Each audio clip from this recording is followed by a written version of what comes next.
22 जनवरी को अयोध्या में राम मंदिर की प्राण प्रतिष्ठा कार्यक्रम होना है और इससे ठीक पहले 16 जनवरी को आम आदमी पार्टी ने भी सुंदरकांड पाठ और हनुमान चालीसा कराने का ऐलान कर दिया है, जिसमें दिल्ली के 70 विधानसभाओं में हर महीने के पहले मंगलवार को सुंदरकांड पाठ हुआ करेगा और इसमें पार्टी के साथ साथ सभी कार्यकर्ता, आम जनता भी शामिल रहेंगे।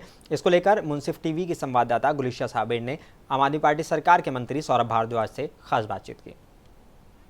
को अयोध्या में राम प्रतिष्ठा से ठीक पहले आम आदमी पार्टी ने भी सुंदरकांड पाठ पढ़वाने का जो है वह ऐलान कर दिया है। इस वक्त हमारे साथ दिल्ली के मंत्री आप सौरभ भारद्वाज जी मौजूद हैं, तो ऐसे में इसकी शुरुआत किस तरह से देख रहे हैं? कल से हमारे सभी विधानसभाओं के अंदर ये कार्यक्रम किया जाएगा और उसके बाद जो है हर मंडल स्तर पे इसको करेंगे।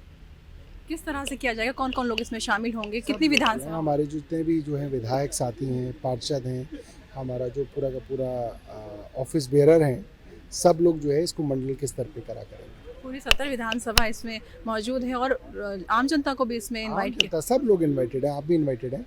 आपके माध्यम से सब लोगों को मैं इनवाइट करना चाहूँगा। ऐसे में कहीं ना कहीं जब राम मंदिर का जो है प्राण प्रतिष्ठा का टाइम आ चुका है और ऐसे में जस्ट उससे पहले करना, तो कहीं ना कहीं आरोप लगने की उम्मीद है कि आम आदमी पार्टी भी अब इस तरह के पाठ करवा रही है। नहीं, हमारे लोग तो बहुत पहले से पाठ करते रहे हैं, बहुत ज़्यादा। अब सिर्फ पार्टी को स्ट्रक्चर्ड तरीके से करना चाह रही है। ठीक, बहुत शुक्रिया हमसे बात करने के लिए। तो ये थे हमारे साथ दिल्ली से मंत्री सौरभ भारद्वाज। मुंसिफ टीवी के लिए गुलिशा, दिल्ली।